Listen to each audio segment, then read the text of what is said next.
And I would also say, like, I am definitely that fence jumper during harvest. Like, I'll be driving around looking at my own vineyards, and then, like, I'll see this cool spot that I'm like, I think I need to go taste that, and I'll just kind of check it out and stuff. So. Hey, it's Nate DeSaro, and welcome to Titans of Industry, the podcast where I talk to industry leaders and innovators who are at the top of their game and leading the pack in their fields, uncovering some of the best stories in today's business landscape. In this episode, I took the show on the road to beautiful Napa Valley, California to sit down with Heidi Bridenhagen, a master winemaker at MacRostie Winery in Healdsburg, California, as well as the Director of Winemaking for Distinguished Vineyards. Heidi was originally a pre-med student before discovering her passion for wine, and at the age of 29, she became one of the youngest head winemakers in California. Heidi talks about her background in science and what led her from a harvest intern to a head winemaker, and how she approaches the winemaking process. We also talk about how Heidi has made a career out of experimenting with different types of wines to figure out what works and what doesn't, while also fulfilling her personal passion. If you are a wine lover, this episode is for you. Now, let's get to the episode. But before we do, let's talk about content strategy and video for marketing your business. Our team at Content Titan is committed to great storytelling no matter what industry you're in. It's crucial to engage, entertain, inform, and captivate your audience, and video is the best way to do it. Having worked with people and organizations of all shapes and sizes, our team has the experience to deliver the right content at the right price. We are easy to do business with, and we know how to get you results. Visit contenttitan.co to learn more. And now, here's my episode with Heidi Bridenhagen. Heidi Bridenhagen, thank you so much for jumping on the podcast with me. I really appreciate it. And what a beautiful setting. Perfect day, perfect weather. Yes. We're in the Napa and Sonoma regions of California right now, which you get to live here and spend all your time here, which I'm sure is bittersweet at times. I would assume, you love it most of the time, but there's probably times it's not your favorite. But I want to back up and just kind of understand how you got here. So give me just a little bit of insight into where you're from and how you ended up getting into the winemaking industry. Sure. And I would say that 99% of the time I love living here.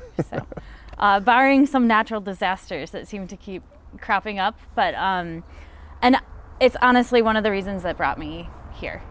So I knew forever that I wanted to go into the sciences. And so I went to college, was pre-med, took all the core classes, but I think I went to the University of Colorado at Boulder, and by my senior year, I had structured my coursework so that I only had classes Tuesday through Thursday, and I spent Friday through Monday at a friend's house up in the mountains where I snowboarded, and we, had a ton of fun. So I think that just kind of painted the picture, and I did some soul searching of I don't want to be in school for another 4 to 8 years. I don't think I want to be in a lab where, you do amazing work there, but it's a lot of indoors with a certain, or not that many people, not very social. And so I kind of took that, finished school, and went and traveled. So did the soul searching bit, but it was an amazing experience. And I have to say that was the first real intro to wine that I had. So I grew up in Wisconsin. My parents did not even drink, let alone fine wines. And, I was out backpacking and meeting tons of people, and I was in some of the most famous wine regions of the world. So in Spain, Italy, France. And what I really learned was every town and every person I met had a wine that they wanted to share with me. And it was, if I was doing a blind tasting, sure, different scales of quality and whatnot, but it didn't really matter because it was this very personal experience, and they brought you into their home and their dinner table with this wine, and they loved it and cherished it, and they wanted you to feel that same way. So that was kind of a little snapshot. I still didn't know what I was going to do with that information, but I did know that I loved traveling, loved meeting new people, and I loved wine, believe it or not. So I came back, and my sister was living in the South Bay area, and I decided that, well, she allowed me to sleep on her couch indefinitely, believe it or not. But, I grew up working. I had a strong work ethic. And so, I was pounding pavement, finding jobs, keeping myself busy. And one weekend, she's like, Heidi, okay, stop doing whatever you're doing. We're having a girls' weekend. We're going up to Napa Valley. But we actually ended up going to Sonoma County.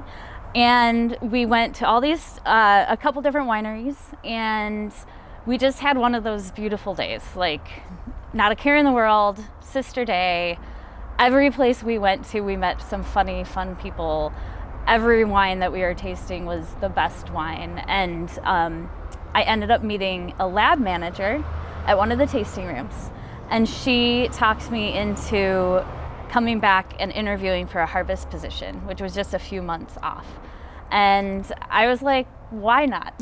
So I ended up moving to Healdsburg for the 2007 harvest. And that was my first harvest, and I have been here ever since. So that's a fascinating story, and I love that because I think there's so many people that are sort of unwilling to take that risk of going somewhere without knowing how it's going to work. Yeah. But it's really cool that you kind of had it in your mind, and you had a place to stay. That I'm sure helps to get you out here. But ironically, I lived in Boulder or just outside of Boulder for about 4 years, 2008 to 2012. Okay. So I just missed you, I guess. Yes, but yes. Love that part of the country. It's so amazing. It's wonderful out there. All right, so you end up in Healdsburg as a harvester. Is that right? I was a harvest intern. Harvest intern for a winery, and I was working in their lab. Gotcha. So there was like a very good.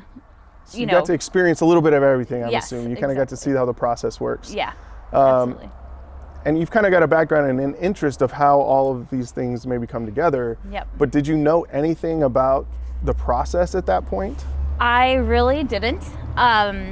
Every day was just a wealth of information. And looking back on the experience, what I really realized is that like every year then that I was in the industry, I'd remember moments of the first harvest and be like, oh wow, I like really didn't know what these people were talking about. Like I was, I did my job and I did what I was asked.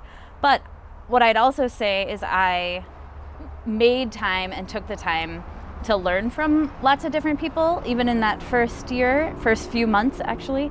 So I, would always bug the winemakers to let me taste with them, even though I was contributing nothing.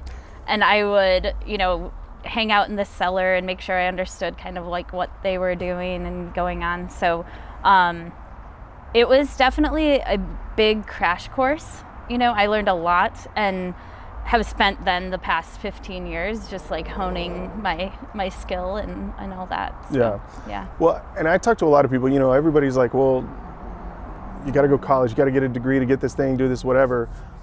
But it sounds like, and this is the case of so many people I talk to, it's that first year on the job is really worth 6 years of college in a sense, right? Yeah. So talk to me about, this is mid 2000s, I guess, mid to late 2000s. Mm-hmm. You're getting into the industry. What was the nature of the industry at that time? Is it similar to how it is today? Was it kind of having a bit of a resurgence or a growth period? What was going on? That's a good question. It was an interesting time. If you remember, 2008 was actually an economic recession. And so my first harvest, people were still kind of in the heyday of spending a lot of money on wine and even like winery operations. Like lots of money was just spent doing social activities, different things. And 2008 was interesting. Like it definitely was this different era. People were a lot more cautious, made different decisions. I was still technically doing internships. And so I was kind of the low person on the totem pole. So not the person that would lose their job.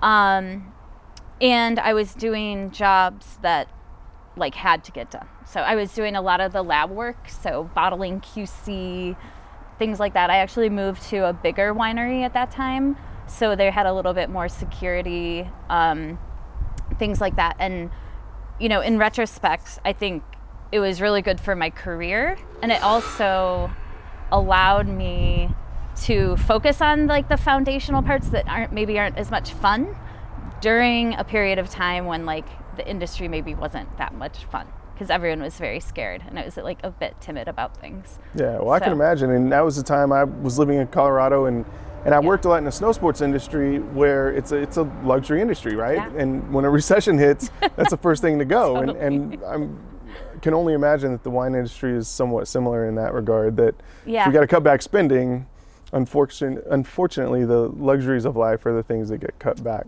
Yeah. So as you're absorbing all this, you're gaining the knowledge of how to make wine and the whole process. What stands, you know, I'll tell you a quick story. So Sure. when I lived in Colorado, some buddies came to me and said, hey, we want to start brewing our own beer. And they were like, but we basically need more people to buy into it, you know, because the equipment and everything. Yeah. So we all split the cost, and we learned how to make beer. And of course we made some terrible beer, and then we made some that were pretty good. We had some recipes to follow. Is winemaking at this scale, is it that easy where you can just read a few books and kind of, you know, make your own recipes and then you're off and running? Or is there a true art science kind of combination that takes years to learn? I would say that you can, of course, get lucky, but I would say every year that I've done this, I've built on knowledge that I've had before.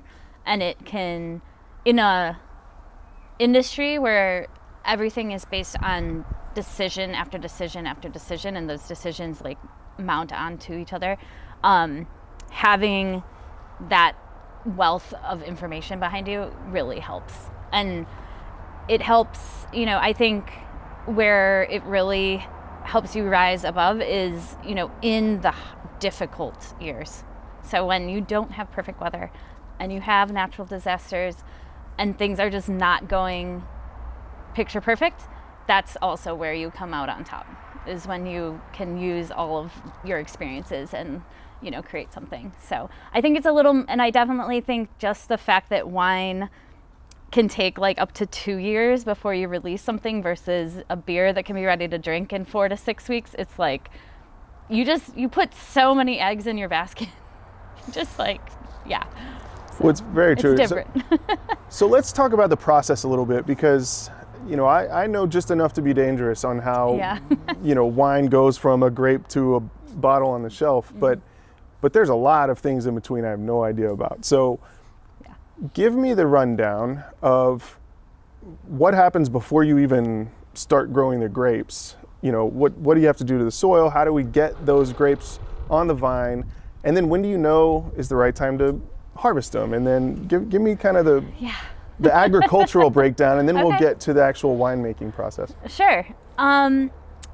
Agricultural is an interesting one too. And we, 2018, we actually planted a new vineyard. So that was pretty interesting. And we got our first vintage off of it in 2020. So it takes, you know, 2 to 3 years to get your first, and it's not a lot of grapes. So we're talking like a quarter a ton an acre. It's very low yields, but and you know, before that, it's, you know, you're piecing together grapes from whether it's an estate that you grow on or whether you're buying from other growers that, you know their land, know their area. And that is definitely the beginning of your wine program. You know, everything starts in the vineyard. And so, you know, when I'm thinking about making single vineyard wines, I'm looking for land that is very unique, has a sense of place, and then also has the unique temperature and microclimate conditions that are going to like foster that varietal to be to its greatness. And then we also do wines that our Sonoma Coast is a appellation in Sonoma County, and it's a pretty large area, so it's a lot of different vineyards that go into these one wines. you can actually look at it a little differently, where you can look at those building blocks and making sure you have a lot of different clones and a lot of different climates. So you have some warm area Chardonnay and some cool climate Chardonnay and whatnot, and you can kind of layer those together. So I'm not sure if that answered your question, but I think agriculturally. That's great. Well, I've heard, especially, yesterday went to a few different wineries, and you hear about certain little microclimates, like you said, like where the fog may come over and settle, and in other areas it doesn't. And right. What does that mean? Like, why is that important for certain grapes versus others? Yeah. So MacRostie Winery does Pinot Noir and Chardonnay only, and Pinot Noir specifically is a very thin-skinned grape. So what that means is that it's very sensitive to climate changes, and it can't handle heat. So it really benefits from fog or cool climate. So I really rely on Sonoma County, which is the proximity to the Pacific Ocean, the fog that settles in the valley before you hit the Mayacamas, and the wind, which comes in through the Petaluma Gap. So all three of those are direct influences from the Pacific Ocean, but kind of you can achieve it in different ways. So that's one thing. Chardonnay, you actually have a little bit more flexibility. It is considered a thinner skinned grape, but it can actually handle kind of the warm heat of Napa and the cool climates of Sonoma County. But the really cool thing about Chardonnay, and this is for all the people that say they won't drink Chardonnay, is that it's a huge blank canvas, and there can be a lot of winemaker influence to it, and it literally just like absorbs the climate and the soil that it's in. And so there are just like millions of different Chardonnays in the world. So I think that's one thing that's really interesting there. And then on the flip side of that, if you're talking Bordeaux varietals that are grown in Napa Valley, they're thick-skinned. They have vigorous canopies that can handle the heat. They can handle not having a lot of rain, different things like that. So there are very, and I could go into a lot more details, but just kind of giving like the quick version is there are just these sort of traits of the different varietals that make them better or more expressive in certain climates. So as a winemaker, as you're trying to figure out, based on the, I guess, inventory you have your access to, whether it's from vineyards that you guys grow or from others that you pull in from, are you just going around trying a grape here, a grape there? I mean, what's the process to figure out what you want in your wines? Yeah, that's a great one too. So, this is another one of those experience ones. So the more wines you taste and you're able to know where those vineyards are coming from and how they're making them, the more information you can have, to kind of build your own portfolio. I do that a lot. I kind of have a wish list of wines that I've tasted, and I've been like, I would love to get fruit from there. And then I usually go visit the vineyard in the beginning of the growing season and harvest before I'll actually ever even bring it in for our own portfolio. So that's kind of one way to do it. And I would also say, I am definitely that fence jumper during harvest. I'll be driving around looking at my own vineyards, and then I'll see this cool spot that I'm like, I think I need to go taste that, and I'll just kind of check it out and stuff. So, but it's actually, and knocking on doors and just asking people if they have fruit available, things like that. So, and I do think about it that way too. I'm often tasting the portfolio of Chardonnays or Pinots that are in my cellar, and I might be like, I really am missing something like that. Ooh, I really wish I could have a little more color. I need to source fruit from a place that I could get more color in my Pinot, or, I'm lacking just a little bit of tropical fruit. So I should really look to source from a warmer area to bring in that tropical aspect. So, and you can kind of piece together things like that. So at what point is it either all about the flavor or all about the color, or are you always is it a give and take to get the wine that you want? Because I would assume if you are going after, I need more color, could that alter the flavor if that grape isn't the right one for the particular process. You're absolutely right, and it's not always, straight arithmetic. It's not 1 + 1 = 2 all the time. And I think that's, again, you might source a vineyard thinking it is single vineyard quality, and it doesn't stand up on its own. It needs something to make it a complete wine.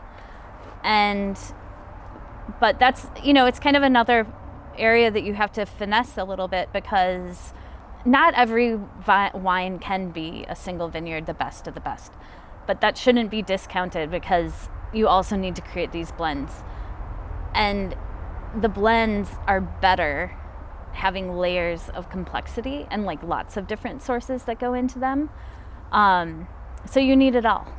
So it's just, some are if I'm getting the color here, it's not going to have anything else. But some vineyards do have it all. And then that's when you're okay, this is my single vineyard, or this is my premier showcase, single barrel or whatnot. So. And as a winemaker, is it always sort of winemaker's choice? What you want is what you're going to make? Or are you looking at what the market wants, or what did you do last year and it didn't sell as well as you wanted to, so you think you have to change it? What are those parameters that you're kind of determining to release a series of wine? A little bit of everything. I'm not arrogant enough to say that I just pick and that's what it is.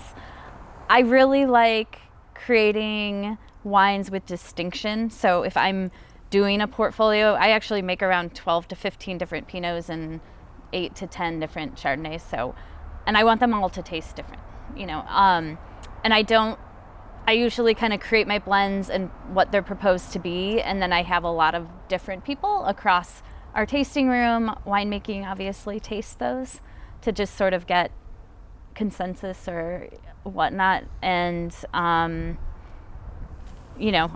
think also I talked about our Sonoma Coast Chardonnay, Sonoma Coast Pinot. Those are wholesale, distributed to 50 states, exported to a few different countries. And more than looking to hit one type of consumer palate, we're looking for consistency year in, year out, because the people that know those wines want to get those wines. Just like you guys were saying with branching out, it's you still want to make sure that it is the experience you want it to be. Sure. So. If I go buy Nike tennis shoes, I want to make sure they feel like Nikes, regardless of what they necessarily look like. Exactly. Or whatever. Exactly. That makes total sense. All right. So as you have sort of created a nice footprint as a winemaker here, what does it take as a winemaker to sort of create your footprints, to make a mark, if you will? Because what are there, 300 and something wineries in this region? Yeah. And so, that's a lot of people doing things. But I know you've been recognized in your 20s, I believe, as a young winemaker that has done some really cool things. So talk to me just about the competition. Is it competition, or is everybody kind of friendly? I don't know. What's the nature of the industry out here? I'd say it's more on the friendly side than anything else. And I also think that everyone's individual successes elevate other people. So I like to think about it that for sure. And I have so many great experiences from different winemakers, mentors, casual, that I hope everyone feels like you can't do it without everybody else, because you only get your one or few chances to make the wines you make. The where you get to have lots of different experiences, through working with other people and things. I like to think that my approach is very kind of similar to my traveling and just kind of taking a chance. Is I really try not to have firm ideas about what will work or what will not work. I really try to, gather all my information, make decisions, and then just try to make that the best it can be, and not letting there be a worst. It shouldn't be, oh, that's worse than this, so we're not bottling it. It's no, that's different, and if we do this, it could be here. And so just really trying to never give up on the wines. I think too often I hear things like that, of just well, that's not good, it shouldn't make it, or whatnot. So it's just, I think it's probably one of my unique traits on not looking at what can't be, but what can be, and like what does a wine have to offer and what is it missing, and then trying to fill those out. That makes sense. Together.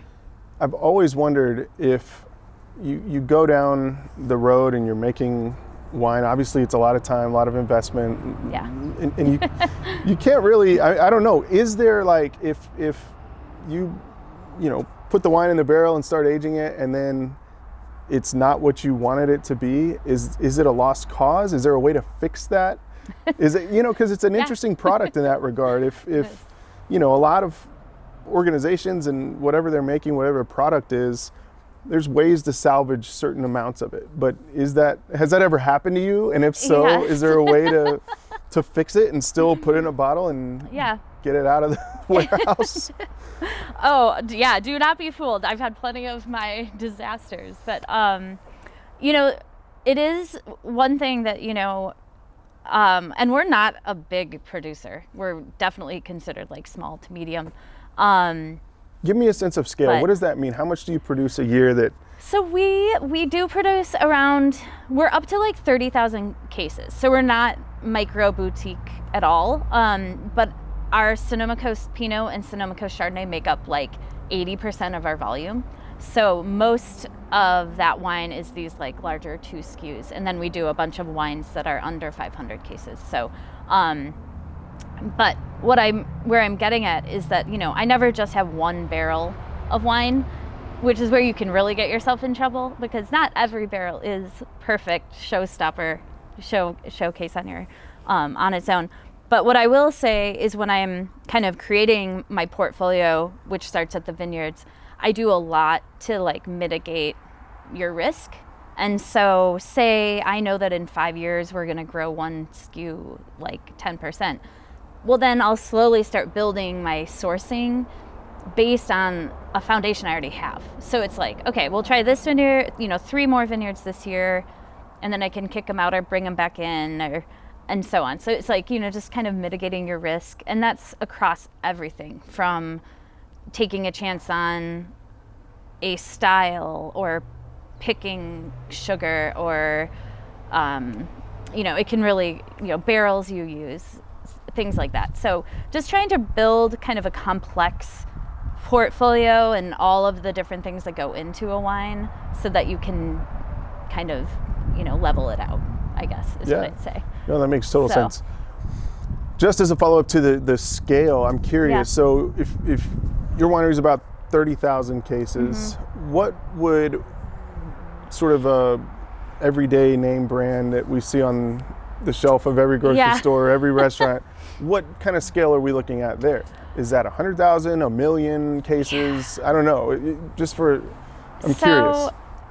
So if you're talking probably one of the biggest Chardonnay producers like Kendall Jackson, there are millions of cases. Wow. So millions.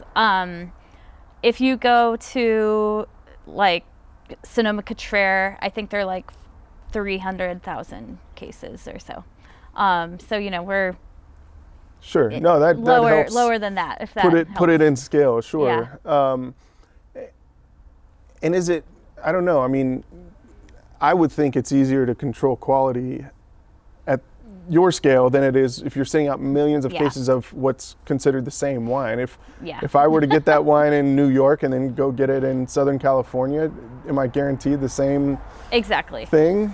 There's definitely a sweet spot, and it's like if you make too little, that can be really hard to achieve every year. If you make a lot, and it is like multiple blends that you're kind of blending to achieve the same thing, that is also very difficult. So, I mean, I really like where we're at right now with the size, and we don't have plans to like grow it like crazy. So, Yeah, well, it's just such a fascinating industry. So, talk to me now about,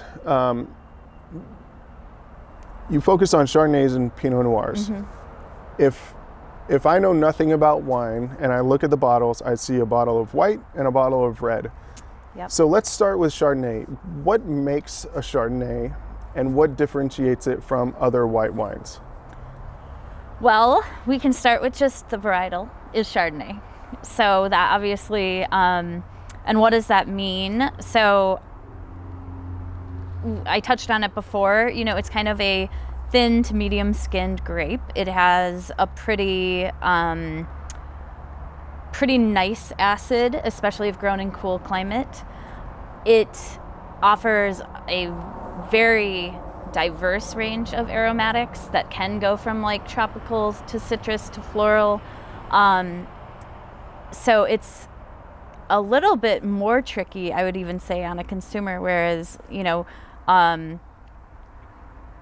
think there are other varietals that are more distinct, like that you would not confuse it with.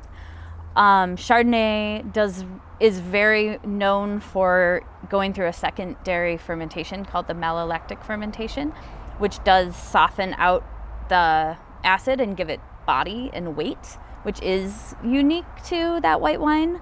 A lot of other white wines are kept more crisp, racy, tight. So it's one of a few white varietals that see quite a bit of oak.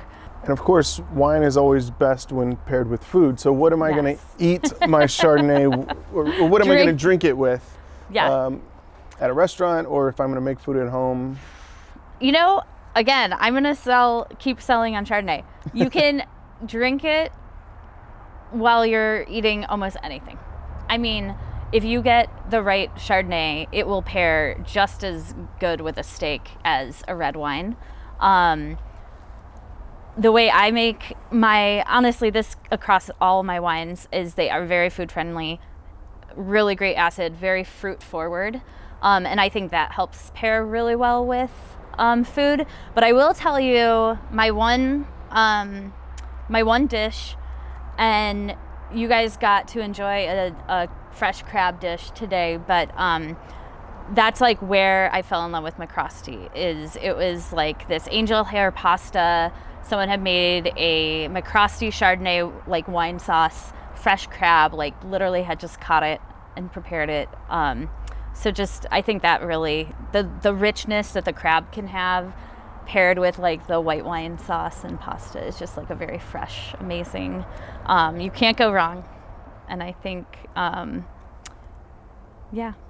I love it. Yeah, well, and I think that's probably that's what I'm always looking for in a wine is, sometimes, especially a white, I just want to sit out on a day like this when it's beautiful outside, and enjoy it by itself. But then maybe I want to keep the bottle with me and, move into dinner time or a nice appetizer or something, and knowing that it's a wine that's going to go well with whatever else I'm doing, of course, I would think is certainly the type of wine that I would want to venture out to. Yeah.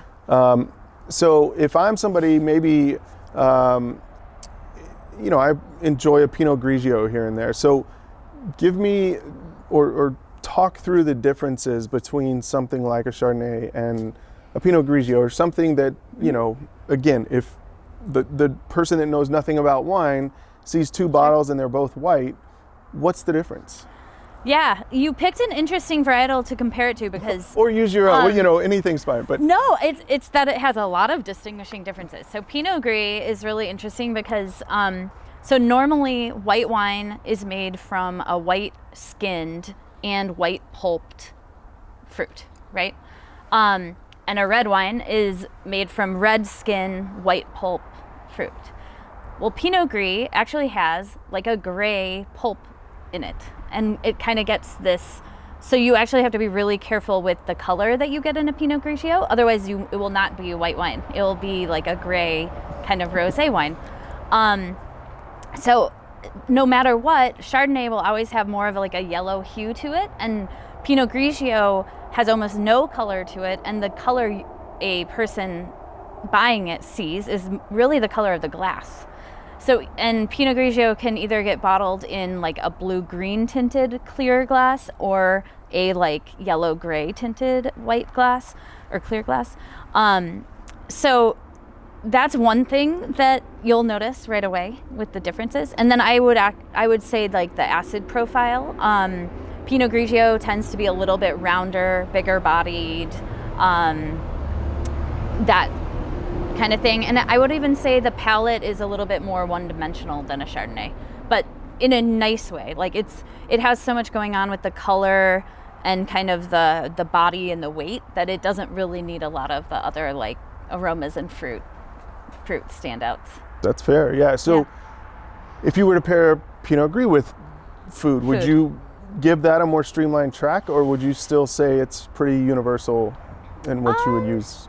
I would probably be a little bit more focused on it. And I'd probably pick something that I'd keep the more like crisp salads and things for Sauvignon Blanc, and with Pinot Grigio I'd go to the more like saucy, richer foods. A good cream pasta maybe? Yes, that would be great. All right. Making notes. Exactly. Okay, so then we move into reds. Sure. And, Pinot Noir, a lot of people say that's their go-to. Yeah. So if I'm somebody who says, well, yeah, that's my go-to, what would make this wine so popular amongst so many people? I think Pinot Noir, a couple things happened, and not just the movie Sideways, but I do think what happened there is that more people started growing it, so it was easier to access good Pinot Noir. I think in a world that like really knew Bordeaux's, because I think Cabernet and Merlot just like that was 95% of what the United States drank and was out in the market. And so it was like all of a sudden there was this other option that was not really big, really tannic, really oaky. It really is like a very light version, very soft tannin, more acid driven instead of like big, and can even be sweet, some of the Bordeaux's that are out there. So I think it was a really like refreshing outlet for people that liked red wine but didn't always love this very heavy wine. And I'm speaking very generically because you can get really good versions of everything. But that's kind of how I saw it. Yeah. All right, and just like we did with Chardonnay, talk me through the Pinot Noir grape and how we end up with the finished product. So, and maybe I'll get a little more technical, is that, so with red wine, you need, as I mentioned, so Pinot Noir has red skins but white pulp. Chardonnay, white skin, white pulp. So you have to get your color from red wine from the skins. So instead of with Chardonnay or white wine in general, pressing the grape off of the skins, you actually crush up the grape, the pulp, and the skins together, and then you want to do the fermentation, the alcoholic fermentation on those skins. And that is how you get your color, and mainly your color, but it's also how you get your flavor and some of your tannin structure. With Pinot Noir, you also are trying to capture all the very delicate aromas that can easily be blasted out during a fermentation. So a lot of the techniques we use incorporate oxygen, and they're very soft. So we don't do a lot of like just mashing. It's very like gentle pump overs and punch downs just to like gently submerge your cap. So, and all of that is that as you're producing alcohol, those alcohols combine with the acids that naturally occur, and usually the acid levels of Pinot Noirs are they're more acid than like a Bordeaux varietal, and that's how you produce your aromas. So you create esters when you mix an acid and an alcohol. So hot temperatures can blow those off. So it's like keeping your fermentations cool, different things like that. So there are lots of techniques trying to capture all of that. Very interesting. Yeah, I guess I hadn't really put it together before, how the aroma is such a delicate piece of the process. Yeah. And it can just disappear if you're not careful. Yeah, absolutely. All right, and then you mentioned tannins. Everybody talks about tannins, right? Yep. And with beer, everybody talks about hops, and granted they're not the same, but I think in a way, are tannins sort of talked about with wine the same way hops are talked about with beer? Yes, it might be a little different because hops also have so much to do with the aromas. It's kind of two different things with wine. There's like chemicals that contribute to the tannin or phenolics, and then there are aromas, and it's usually not the same compounds doing both. Was that makes that sense. fair? Yeah, for sure. Okay. So talk me through but- tannins and the value they bring to wine, and what am I going to experience with on each side of the spectrum? Yeah. So I would say that skin tannin is the best source of tannin for a wine. And Bordeaux varietals have more of it in their skins. So in that sense, again, a Pinot Noir tends to have very like fine, soft tannin, whereas Bordeaux varietals have a lot more like intense, chewy, kind of grippy tannins, and it's why they can age so much longer. And then I would even go even further to say is that if you get and maybe this is like a lower price because the production is different, you get the seed tannin and the stem tannin and things like that, which tend to be a little bit more bitter, astringent, not necessarily what you're looking for.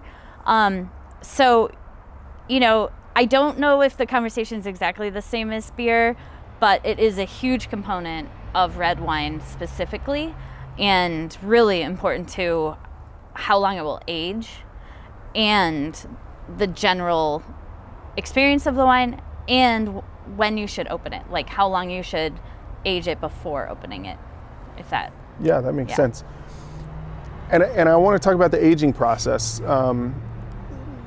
because I know obviously that's a huge piece of it. Yeah. And whites and reds obviously are different in that regard. Yep. So talk to me about why we age wine, and is there a magic number, or is it based on, Yeah. I know there's some, there's reasonings behind all of it. So why do we age wine? That process actually like softens up the tannin, and it can create just like a rounder, bigger, more like fleshy version of a wine. And you're never going to get that natural aged character from a wine that is like not just aged. Because what happens is if you try to like hyper oxidate it to get the mouthfeel, you often end up ruining the aromas, or you even go so far as you oxidize it. So then you're smelling this oxidized thing, but the palate's super soft and round. And so it's really hard to mimic. And trust me, people have lots of, they're trying to put a lot of technology into doing this faster. It's just really nothing can beat just the slow lay down of a bottle with natural oxygen occurring like every day. I kind of relate it to in life, nothing beats experience. Nothing beats doing things, right? You can't speed up that process. Totally. You just have to let it happen. And so what you're saying is it's basically the same with wine in a sense. Yeah. You can't force it. Technology isn't there that says we're going to blow the right temperature of air on here to fake aging or whatever. Yes, exactly. No, that makes total sense. And now, why do we age whites and reds different? Yeah, and there's a lot of, I think everyone has their own sweet spot too. And I tell anybody that wants to start cellaring their wines to buy multiple bottles of the same wine and open them up. Because what you're not trying to open the wine for the winemaker's palate, you're trying to open the wine for your palate. And my just generic advice to people is with a white wine, don't go more than 5 years without opening at least one bottle. And with red wine, depending on the varietal, you can go 8 to 10 potentially. But I like with red wines, usually year 2, I'll open a bottle.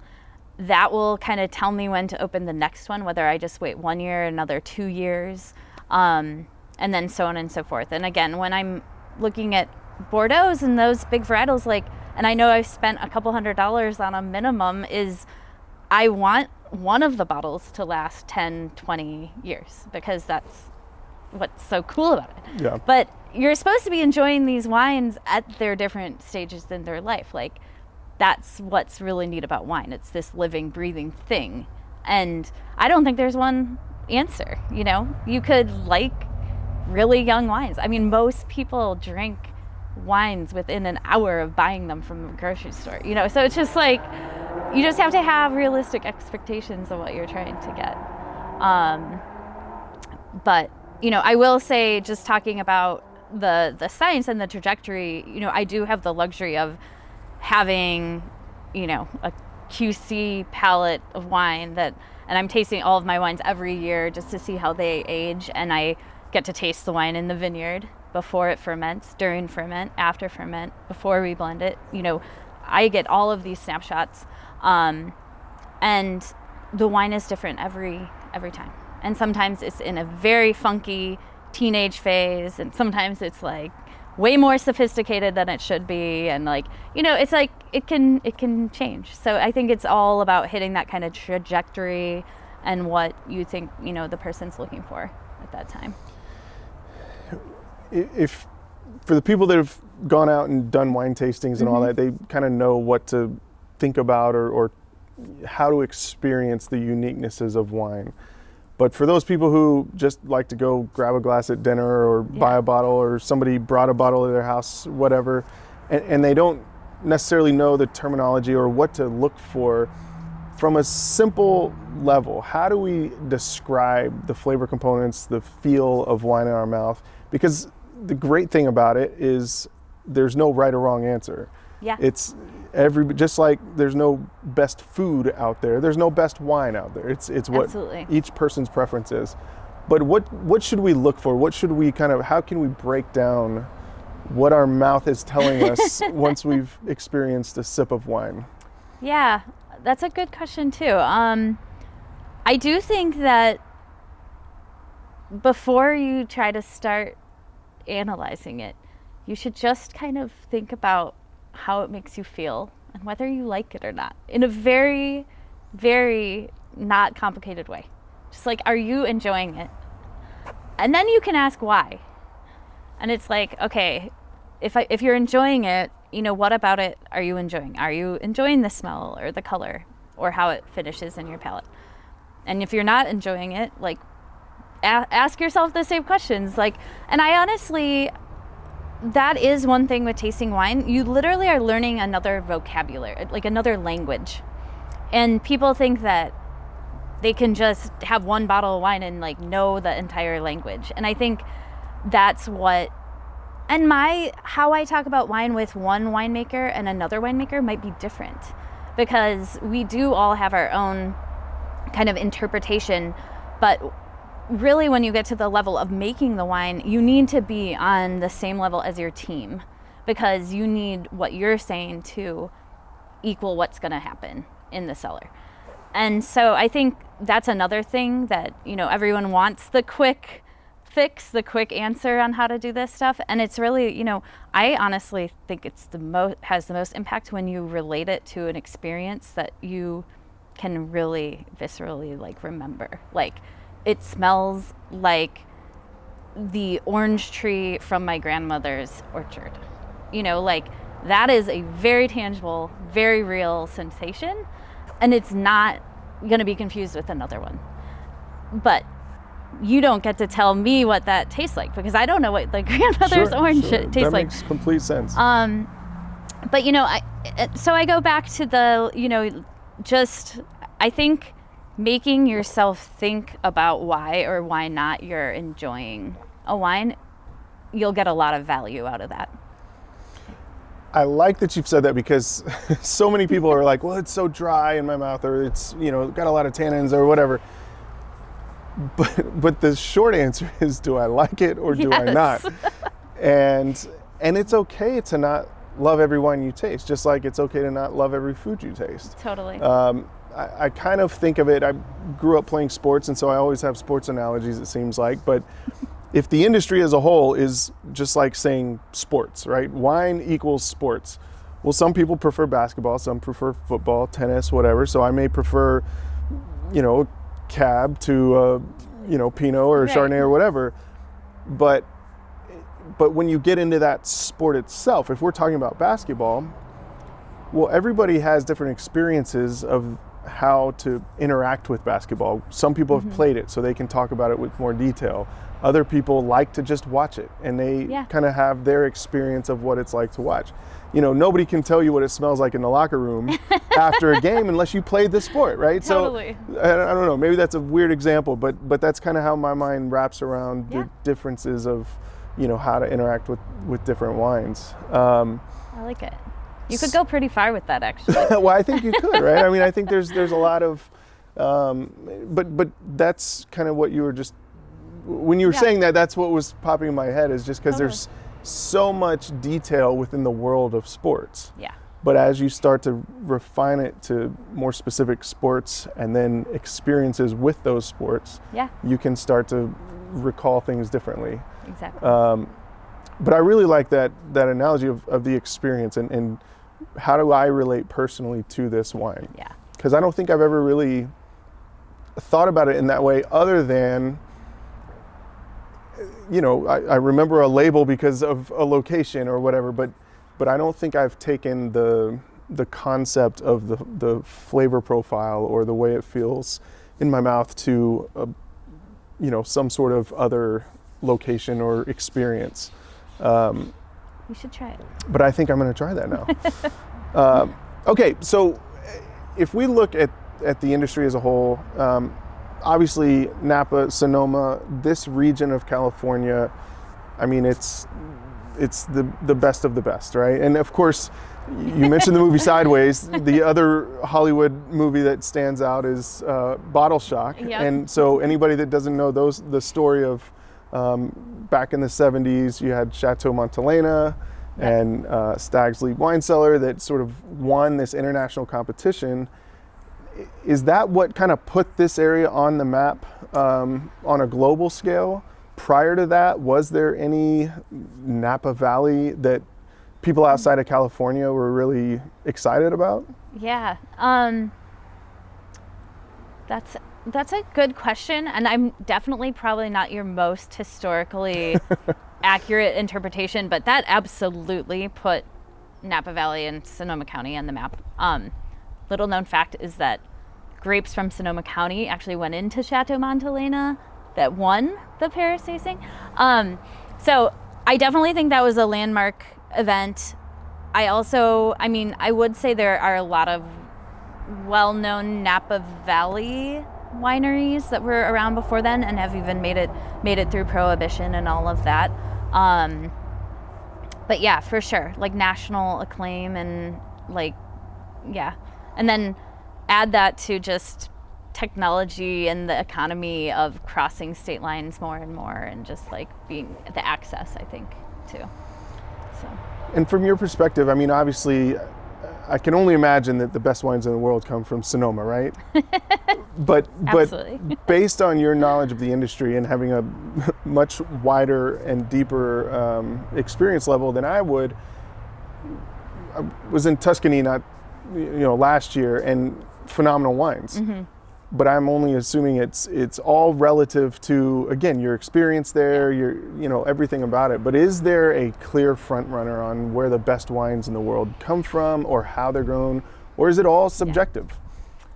I would say it's all subjective, because I think that's another really neat thing. And I mentioned this when we first started talking, is I think depending where you are, there's going to be a varietal that grows the best there.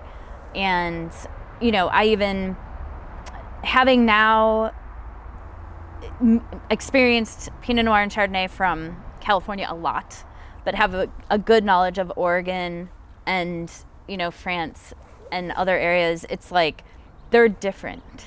There's California, and sure, stacked up in a blind tasting, sometimes you can pull it out and sometimes you couldn't. I'm not going to go into that, but it's like there's differences, and it's not the same, and I don't think it should be. Sure. So I personally will not sit here and say there's one region and one wine that's the best in the world.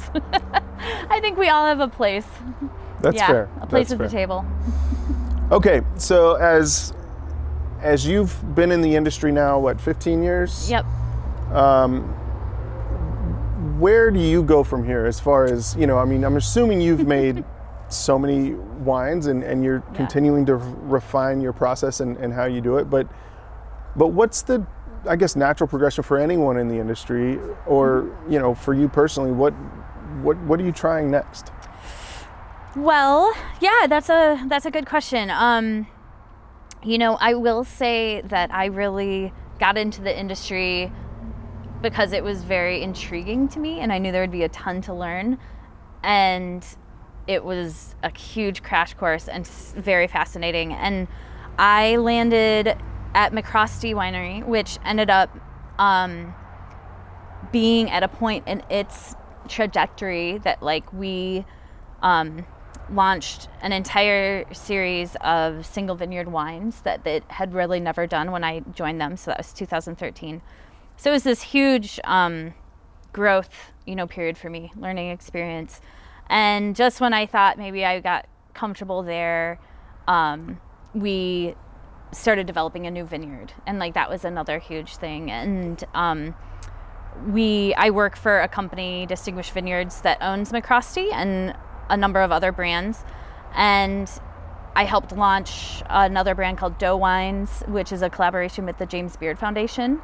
So it's first and foremost philanthropy, but it wouldn't be successful without a quality wine. So it was kind of another passion project that I got to do, doing what I love, making really good wine, but doing it for purpose in the food and beverage industry, which was cool. I'm working with other really well-known winemakers, launching some other brands for the company. So I guess, now I make a wine for MacRostie from Napa Valley grapes. I play around with different varietals. So I think right now what I'm saying is I've managed to figure out how to keep my world very complex, interesting, active, constantly trying and learning new things while also getting to be part of this amazing brand that's been around for 3+ decades. I don't see myself leaving anytime soon. And I have no doubt that if I get some crazy idea that I want to try, that the company will support me and vice versa. So, but I do think that's important. And I think there are the people that find one brand, stay with that brand, and that's really cool too. And then there are the people that are constantly looking for something fun and new. And it's not like the new shiny penny and this goes off to the wayside, but I think building on those experiences, it also creates space for other awesome people in the company to work with me, take on certain projects, and to continue to grow and elevate everyone there too. So, yeah, I don't know if that answered your question. No, it was either. fantastic. And for anybody that's interested in, experiencing more wine, figuring out what do I like, what do I not like, my personal recommendation is for them to get on a plane or get in the car and drive out here. Yeah, right? Because absolutely. until you are here and you experience and see all the wineries, all the vineyards, just the location, the weather, the people here, everything about it will open your mind so wide that you can't do really at home, so to speak. Yeah. And there's fantastic organizations and restaurants and, liquor stores that do tastings and all that. And it's wonderful to do that and expand your palate. But until you come to the true source, I think you really are missing something. So what's your recommendation for somebody who is interested in coming out to this part of the country? And you got to start somewhere. There's 300 and something wineries. So what would you recommend on how somebody experiences a trip to Sonoma, Napa wine country? As much as I want that person to experience everything, I think you need to focus and start somewhere. I think way too many times people set an agenda with wineries and they don't even understand that you can be in Sonoma County and be 3 hours away from the wineries. So get a map, plan your trip, don't do more than 2 wineries a day, make it count, try to learn that region, and then your next trip can be another spot. I think that's really important, and I think that also helps like fortify the different regions' uniqueness. So it's like if you're staying in the town of Napa, like go to Napa wineries that are within like 30 minutes to an hour of each other and learn that region and learn that climate and understand why you're tasting what you're tasting. And then you can go, even come up to the northern part of Napa and then over to Sonoma County and Anderson Valley. So there's just so much that you almost don't want to try it all. And you can pick cool restaurants that have a fun local list, because that is a great way to get to try like little things that you weren't able to go visit. So one thing that I would add to that is that one of the tastings I did had a food pairing with it that was very intentional, right? It wasn't just here's some snacks. It was try this with this and this with this. Yeah. And it makes such a difference. Yeah. I think there's, but I don't want to necessarily do that with every tasting.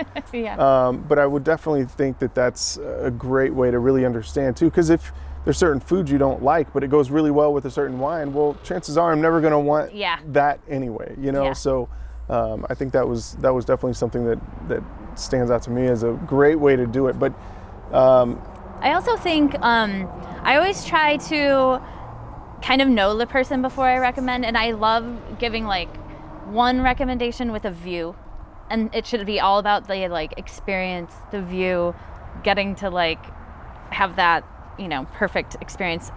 One should always be about like the best wine, like regardless of the experience, and then another one I think it's great to do a food experience with it. So I think trying to like layer in those. That makes sense. Yeah, I mean, because it's absolutely gorgeous out here. Yeah. Food is imperative, and then the location based. Stick to a region. Don't try and do it all. That's all very good information. Okay. What I want to do now, if it's all right, is go into kind of some just little quick hit questions. Get a little more, know a little bit more about you. So the first thing I always like to ask is. If you have time for it, do you like to watch Netflix or the news? Okay. I am definitely more of a Netflix person. I read the news and I watch Netflix. Do you have any favorite shows that you've watched recently? Yes. We're watching, Jack Ryan and Emily in Paris just came out with another season. I might have binged the whole thing on accident. I just like the marketing component of it. Emily in Paris? Yeah. It's so amazing. It's an interesting show. All right, we talked about a couple of movies, Sideways, Bottle Shock, but do you have any favorite movies? Ooh, I haven't been as much of a movie person, and it's really, we do Friday night movies with my 4.5-year-old. So I'm actually going to say Coco. It's fair. The most recent great movie. Highly recommend it. So. And then if you're a reader, what was the latest or best book you've ever read? I am a reader. I've been reading pretty light stuff right now. I actually really liked the Seven Husbands of Evelyn Hugo. Okay. Have you heard of that? I have not. Anyway, it's a nice read. I can't think of the author right now, but that was a good one. Interesting. Yeah. All right. I have to ask this, but your favorite beverage, if you... Okay, water is my favorite beverage. That's fair. I have to put that out there. But honestly, I am an avid beer drinker. Okay. And so I would say go to any instance would be like a nice IPA. All right. You like the hops. I do. I really like hops, yeah. And then conversely, favorite food or restaurant? I would say Thai food across the board. And I really like Kumlana is in Santa Rosa where I live, which is a good one. So I like it. Thai food. If you Tom Yum soup. I would say too. If you had a billboard on the side of the road, or if you could write your own book, what would be on that billboard, or what would the title of the book be?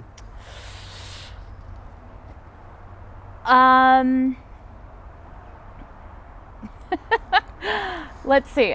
That is a good one. I think there's a quote, and now I'm going to misquote it, but it's like, if without a plan, it's just a wish.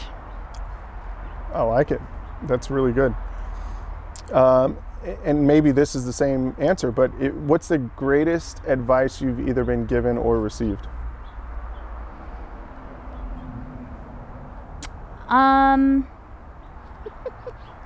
Don't worry, be happy, honestly. That's perfectly fair. Okay. All right, and last but not least, favorite music, or what's your favorite concert that you've ever been to? Ooh, I'm listening to a lot of Nathaniel Rateliff. I think he's pretty awesome. He's great. Yeah. I like it. And I have to say I'm sad I did not see him when he was at Bottle Rock. And that's like a little bit of a regret of mine. Oh man, that would be fun to see him live. Yeah. All right, Heidi, if people want to know more about you or Yeah. your wine, how can they find you or learn more about your wine? I'd say MacRostieWinery.com is a great place to go. Awesome. Well, thank you so much. I really appreciate you taking the time to do this. Absolutely. Nice to meet you. Thank you. If you liked this episode of Titans of Industry, head to contenttitan.co/podcast for more episodes or subscribe on your favorite podcasting app. Thanks for listening.